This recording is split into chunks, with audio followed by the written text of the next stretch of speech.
Hi children's, ఎలా ఉన్నారు? అందరికీ బాబా యొక్క ఆశీర్వాదాలు. పరీక్షల దగ్గరకు వచ్చేసినాయి. బాగా పరీక్షలు మంచిగా రాయండి, మంచి మార్క్స్ సంపాదించుకోండి. బాబా బ్లెస్సింగ్స్ ఎప్పుడు మీ పైన ఉంటాయని నేను విశ్వసిస్తున్నాను. ఈరోజు వీడియో చూడండి చిల్డ్రన్స్. ఐశ్వర్య మంత్రం. చాలామంది ఫ్యామిలీ లోపల ఫైనాన్షియల్ ప్రాబ్లమ్స్తో చాలా బాధపడుతూ ఉంటారు. ఫైనాన్షియల్ ప్రాబ్లమ్స్ వచ్చేది కూడా మన పాస్ట్ కర్మతోటే వస్తాయి. మన కర్మఫలాన్ని అనుసరించే వస్తుంది. ఫైనాన్షియల్ ప్రాబ్లం అనేది ఏర్పడుతుంది. పాస్ట్ లైఫ్లో మనము ఫైనాన్స్ అంటే డబ్బుని, సంపదని మనం సరిగ్గా ఉపయోగించుకోకపోతే, మిస్యూజ్ చేస్తే లక్ష్మి మన వెంబడి ఉండదు చిల్డ్రన్స్. లక్ష్మి మనతో ఉండాలన్నా మనము ఆ సంపదని కరెక్ట్గా వినియోగించుకోవాలి. కొంచెం పర్సెంట్ పొదుపు చేయాలి, కొంచెం ఫ్యామిలీ లైఫ్కి ఉపయోగించాలి, కొంచెం తన గురించి ఉపయోగించుకోవాలి, కొంచెం తల్లిదండ్రులకు ఉపయోగించాలి, కొన్ని ధర్మకార్యాలకు ఉపయోగించాలి, కొంచెం దేవుని సత్కార్యాలకు కూడా మనం ఉపయోగించాలి. కొందరు వీకర్స్కి వాళ్ళకి మనం సహాయం చేయాలి. ఇట్లా ఎన్నో విధాలుగా నువ్వు సంపాదించే ధనాన్ని ఈ విధంగా నువ్వు ఖర్చు పెడితే తప్పకుండా నీ దగ్గర ఆ మహాలక్ష్మి వస్తుంది, చేరుతుంది. ఎందుకంటే ఆమె సంపదను నువ్వు కరెక్ట్గా సక్రమ మార్గంలో తీసుకొని వెళ్తున్నావు కాబట్టి ఆ విధంగా డబ్బు నిలువ ఉంటుంది. కానీ పిసినారి చాతలు చేస్తే ఆ డబ్బు మన దగ్గర ఎప్పుడు నిలువ ఉండదు. అది కొన్ని రోజులు ఉన్నా కానీ అది ఎక్కడ పోతుందో, ఎవరికి చెందుతుందో మనకే తెలియదు. కాబట్టి మీరు డబ్బుని చక్కగా ఉపయోగించుకుంటే, చక్కగా ఉపయోగిస్తే అది ఎప్పుడు నిన్న అంటిపెట్టుకునే ఉంటుంది. ఇంకోటి, కష్టపడాలి. లేజినెస్ వద్దు. లేజినెస్ అసలు మన జీవితంలో మనము దగ్గరికే రానియకూడదు. దాంట్లో నుండి బయటపడాలి మనము. లేజినెస్ అసలుకే వద్దు.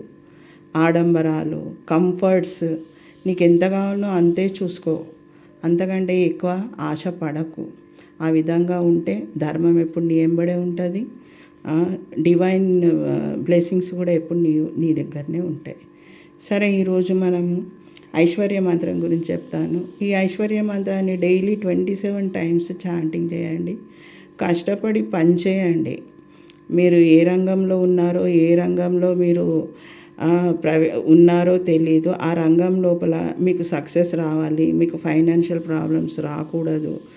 ఎక్కడైనా మీ డబ్బు అటకాయించి ఉంటే, వేరే వాళ్ళు ఎవరైనా అప్పు తీసుకొని ఇవ్వకుండా పోతే మీరు ఇంటెన్షన్ వేయండి. ఆ మహాలక్ష్మికి ఇంటెన్షన్ వేసి ఈ శ్రీనివాస ఐశ్వర్య స్తోత్రాన్ని పఠించండి. డైలీ 24 times చాంటింగ్ చేయండి. మీ అవసరం, మీరు ఏ విధంగా ఇంటెన్షన్ వేస్తున్నారో ఆ ఇంటెన్షన్ తిరిగి పొందేంత వరకు. మనీ ఫ్లో నా దగ్గరికి ఎప్పుడు రావాలి అని ఇంటెన్షన్ వేయవచ్చు. ఫలానా వ్యక్తుల దగ్గర నా పైసా అటకాయించుందని ఇంటెన్షన్ వేయవచ్చు. బహుశా నేను కూడా ఇంటెన్షన్ వేయవచ్చు, నా పెన్షన్ బెనిఫిట్స్ గవర్నమెంట్ నుండి తొందరగా రావాలని. అవునా కాదా చిల్డ్రన్స్? కాబట్టి ఫైనాన్స్ ప్రాబ్లం తొలగడానికి మనము ఈ మంత్రాన్ని పఠించవచ్చు. ఒకసారి చెప్తాను చూడండి చిల్డ్రన్. శ్రీవత్స వక్షసం శ్రీశం, శ్రీలోలం శ్రీకరగ్రహం, శ్రీమంతం శ్రీనిధిం శ్రీధ్యం, శ్రీనివాసం భజామ్యహం. ఒక్కసారి నేను చాంటింగ్ చేస్తాను చూడండి. శ్రీవత్సవక్షసం శ్రీశం, శ్రీలోలం శ్రీకరగ్రహం, శ్రీమంతం శ్రీనిధిం శ్రీధ్యం, శ్రీనివాసం భజామ్యహం, శ్రీనివాసం భజామ్యహం.